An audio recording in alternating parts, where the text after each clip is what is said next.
Go. Go. Greetings, cardboard architects, and welcome to episode 19 of Command Tower, a video series about Magic the Gathering Commander.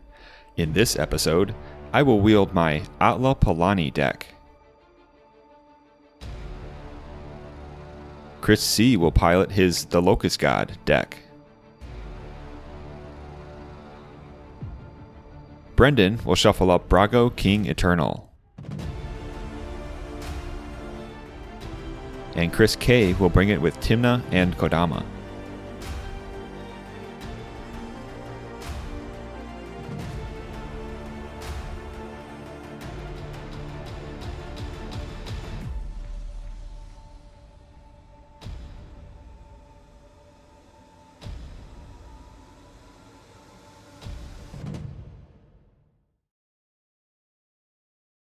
Hello and welcome to another 4-player Commander gameplay.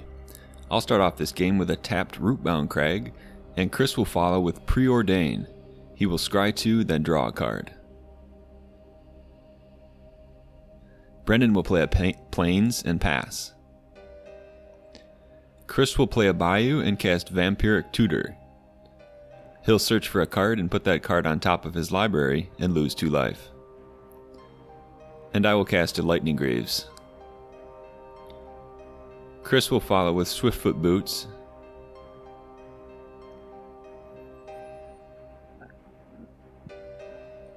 And Brendan will add a Swiftfoot Boots of his own to the battlefield.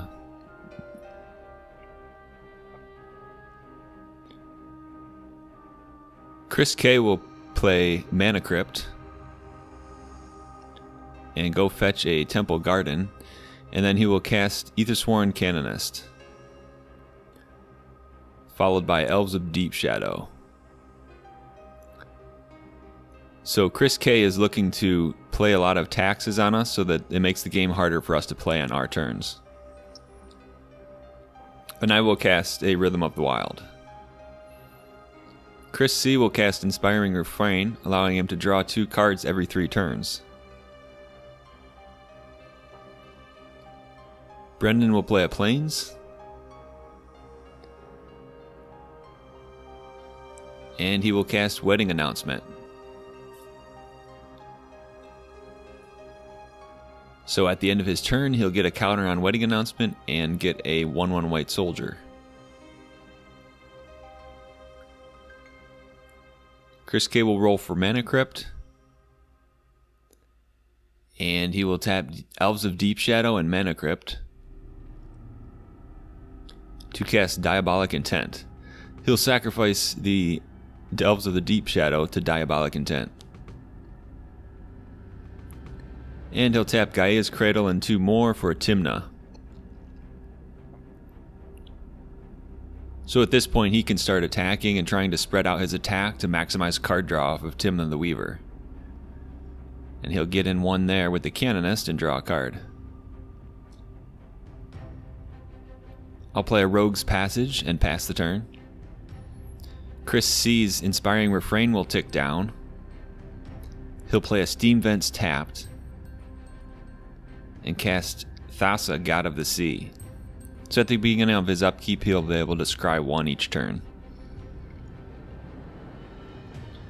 Brendan will add another counter to Wedding Announcement and get another 1/1 white human.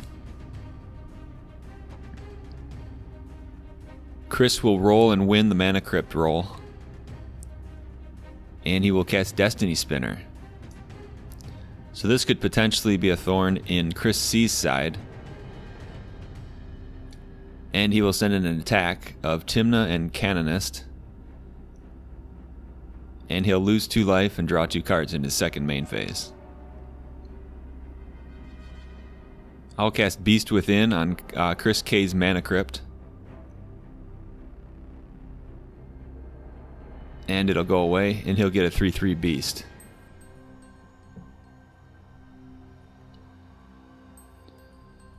I'll play a Firelit Thicket and pass the turn. Chris C's Inspiring Refrain will tick down, and he will get to scry 1 at the start of his turn with Thassa. And he will tap out 5 for Alamerit's Archive. So if he would gain life, he's going to gain twice that much life, and if he would draw a card except for the first one, he's going to draw 2 cards. Brendan will cast Intangible Virtue. All of his creature tokens will now get Vigilance and +1/+1. Not to mention, he has flipped into Wedding Festivity, so his creatures now get +2/+2. Chris K will play an Overground Tomb and lose 2 life for it to come in untapped, and he'll leverage the Gaia's Cradle and a couple other lands to cast Kodama of the East Tree. Chris will go to combat.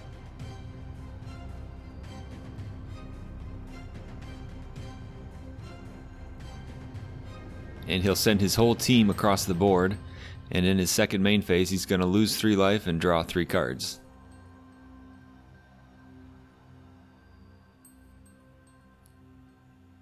Chris will cast Entomb, searching his library for a card and putting it into his graveyard. He will go ahead and get Razaketh and stick Razaketh in his graveyard.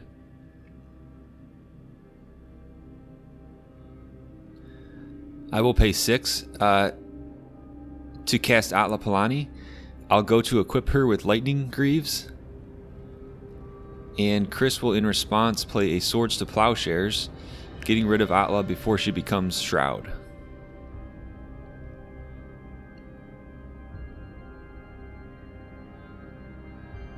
And I'll cast a Strionic Resonator, so I can double the death triggers on the eggs if Atla's out.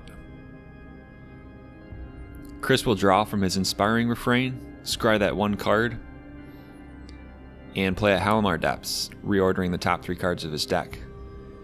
So at this point he has some pretty good card selection and card draw going on.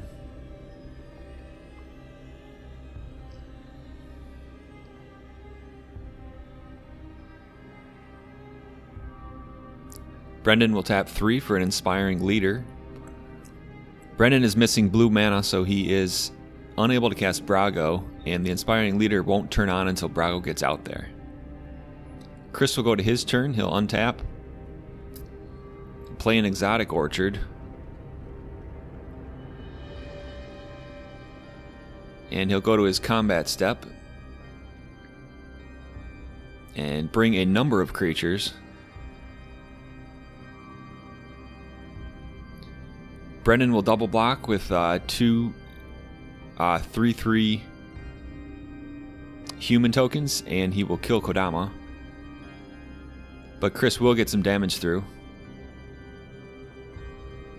And he'll draw 3 cards and lose 3 life again in his second main phase.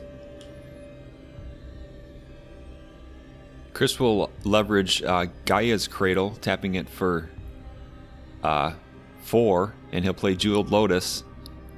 And with those mana combined, he will cast Kodama of the East Tree once again. Now I'll pay 6 for Atla. And Chris will silence me, so I can't play any spells for the rest of my turn.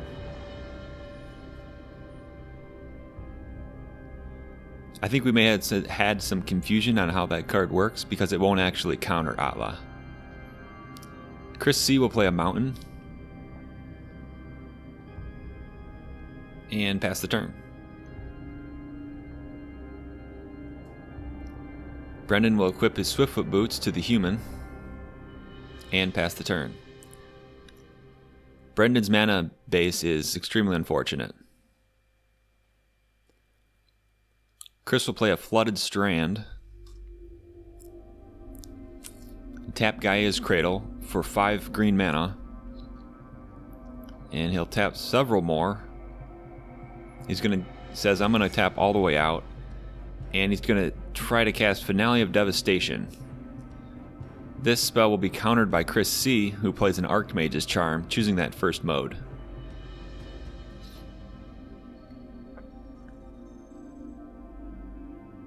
And Chris K will send in an attack again. Looks like he's trying to go wide and keep spreading out the damage so he can draw a lot of cards with Tymna. And he will attack with his entire team. We'll each take damage. So again, Chris will go to his second main phase, lose 3 life, and draw 3 cards. Chris has amassed a large advantage for himself with Tymna.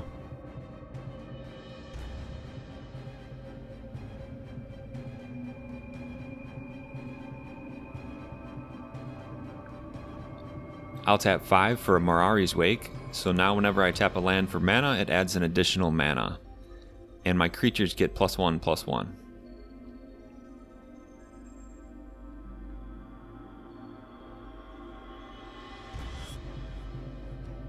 And I'll pass the turn to Chris.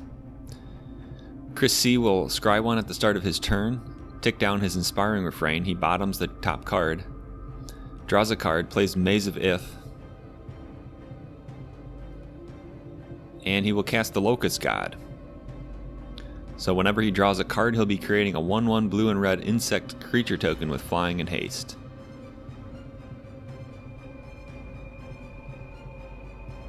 He's certainly set up to do some card draw now between the Inspiring Refrain and the Alamirit's Archive. Meanwhile, Brendan will play an Anointed Procession, one of the most powerful cards in this deck, trying to double the token output. But again, Brendan doesn't have blue, so he's missing his linchpin card in Brago.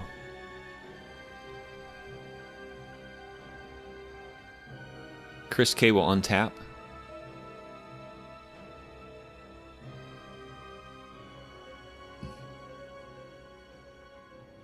He'll weigh his options. Tap a scrubland for Reanimate, and he'll bring back Razaketh. So he can pay 2 life, sacrifice a creature, look for any card in his deck. And he brings out Triskelion.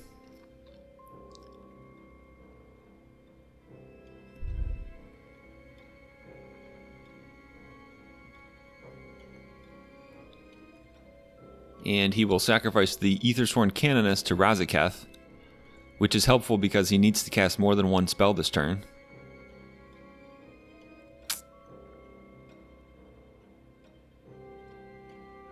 And out comes Archon of Valor's Reach. He's going to choose Instance. This will add a layer of protection to what he has going on, which is his combo. So here it is. He's playing Mikaeus plus Triskelion. Triskelion's going to deal 2 damage to any target, and then the final +1/+1 counter is going to be removed in order to kill Triskelion. He's going to come back because Mikaeus gives him Undying, and he can repeatedly deal this Triskelion damage to all opponents and end the game. Thanks for watching.